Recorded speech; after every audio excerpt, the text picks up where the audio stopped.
배우 김용님의 남편이자 남성진의 아버지인 원로 배우 남희루가 오늘 새벽 85세로 별세했습니다. 현재 빈소에는 많은 동료들이 조문을 하고 있습니다.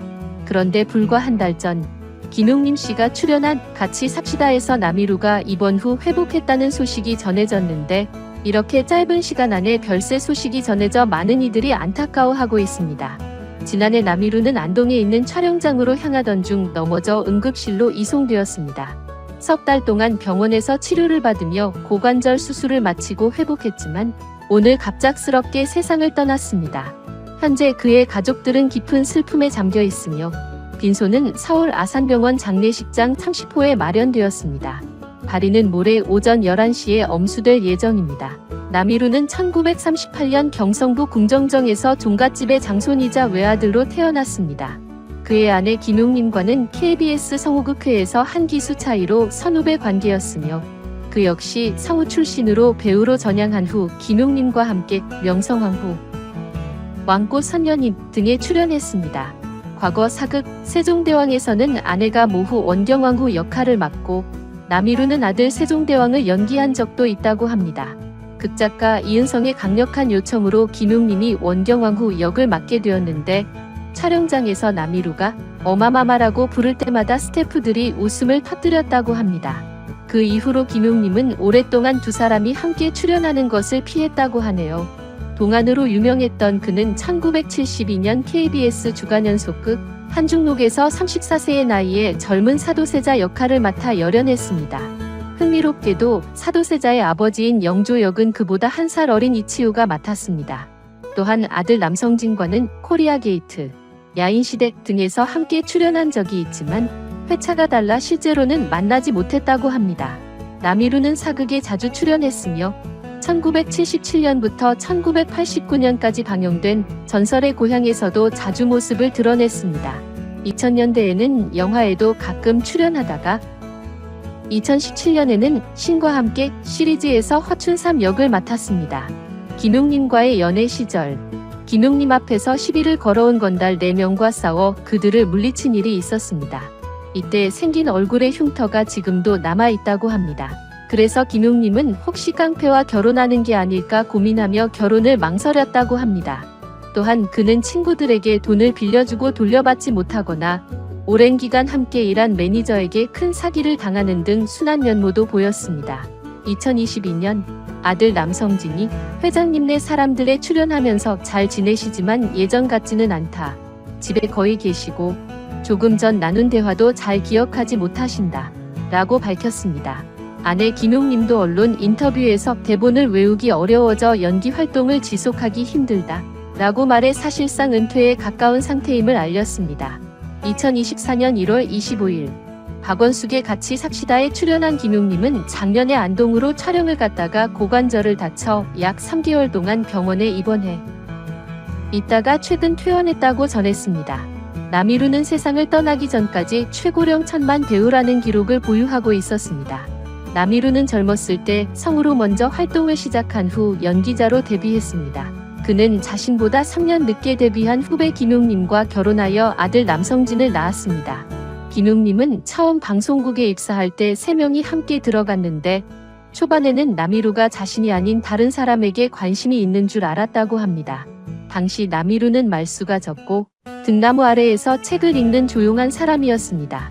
그런데 어느 날부터 김용님의 소지품이 하나씩 사라지기 시작했고 남산에 있는 방송국을 오르내릴 때 양산이 필요했습니다. 남희루는 김용님을 챙기고 집까지 바래다 주면서 사랑이 시작되었어요.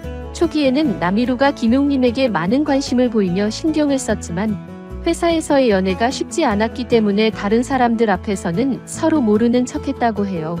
그 시절 일이 끝나면 명동으로 데이트를 갔다가 김용님의 집이 있는 도남동까지 데려다주는 방식으로 남희루가 적극적으로 관계를 발전시켰습니다. 이렇게 하여 6년이라는 시간을 거쳐 두 사람은 결혼에 이르게 되었습니다. 김용님은 당시 남희루의 과묵함과 빠른 걸음이 매력적이라고 느꼈다고 합니다. 남희루는 김용님에게 어젯밤 달을 봤어. 나는 당신을 많이 생각했어. 이 순간이 멈췄으면 좋겠어. 라는 말로 프로포즈했다고 합니다. 결혼 후 두 사람은 부산 해운대로 신혼여행을 갔는데 당시에는 통금 시간이 있어서 5년 동안 연애할 때는 손만 잡았다고 하네요. 김웅님은 신혼여행 중에 굉장히 쑥스러웠다고 합니다. 남이루는 싸움을 잘했는데 싸우다 생긴 눈가의 흉터가 아직도 남아있다고 하네요.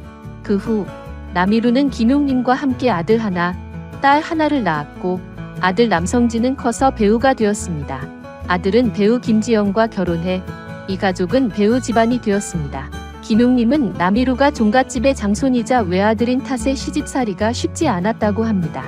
그녀는 시부모님에게 정신적으로 많은 압박을 받았다고 고백했습니다. 부잣집의 막내딸로서 TV 스타였던 그녀는 부엌에 들어가지 않았지만 그보다 더 큰 정신적 스트레스를 견뎌야 했다고 합니다.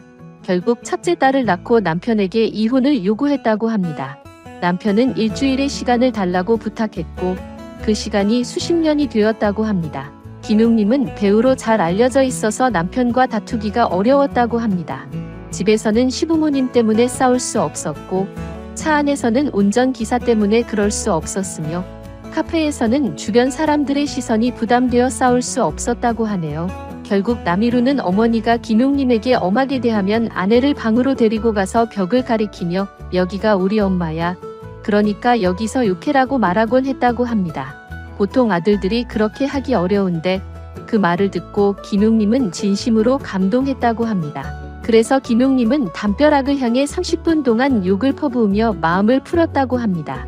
만약 그렇게 하지 않았다면 아마 견디지 못했을 텐데 30분이 지나고 나서야 담배만 피우던 남편이 그만해라고 단 한마디 했다고 하네요.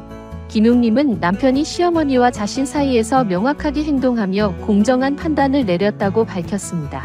그러나 아들이 그렇게 하자 시어머니는 충격을 받으셨고 한때는 식칼을 들고 극단적인 행동까지 하려 했다고 합니다. 시어머니에게 아들은 최고의 존재였지만 그 착한 아들이 여자를 만나면서 상황이 변했다며 원망을 했다고 합니다. 김웅님은 결국 시어머니 대신 자신이 떠나야겠다는 생각에 이르게 되었고 한때는 딸의 양육권 문제까지 고민하며 이혼을 고려했지만 남편이 일주일만 시간을 달라고 한 것이 지금까지 이어졌으며 만약 남편이 없었다면 이미 이혼했을 것이라고 털어놓았습니다. 어머니의 까다로운 성격 때문에 마음고생이 심했던 김웅님을 위해 남이루는 아내가 스트레스를 해소할 수 있도록 여러 가지 방법을 고민하고 실행했습니다. 그렇게 열심히 활동하며 세월이 흐른 지금 남이루 부부는 아들과 며느리를 보게 되었고 며느리 김지영과 아주 좋은 관계를 유지하며 그녀를 많이 배려했다고 합니다. 김지영은 시어머니 김웅님이 항상 자신을 잘 챙겨주고 촬영 일정이 바빠 잠도 제대로 못 자고 식사도 거를 때가 많다는 것을 아시기 때문에 촬영장에 오실 때마다 음식과 약을 챙겨주신다고 전했습니다. 김웅님은 과거에 심한 고부 갈등을 겪은 경험이 있어서 며느리에게 일을 맡기지 않고 며느리가 자율적으로 잘 해낸다고 합니다. 또한 며느리를 미워하면 아들이 힘들어지기 때문에 절대 며느리를 미워하지 말자는 생각을 가지고 있다고 합니다. 어느새 8순을 훌쩍 넘긴 나이에도 불구하고 김웅님은 여전히 활발히 활동 중이지만 나이가 들어서인지 몸이 조금만 불편해도 두려움을 느낀다고 전합니다.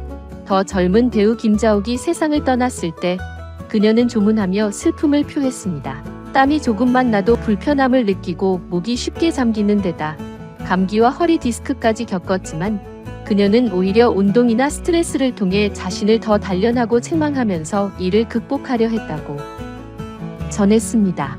그러나 세월을 거스르는 사람은 없는 듯 남이루의 건강도 점차 나빠져 결국 넘어지는 사고를 겪고 치료를 받아 회복했으나 그 후유증으로 세상을 떠나게 되었습니다.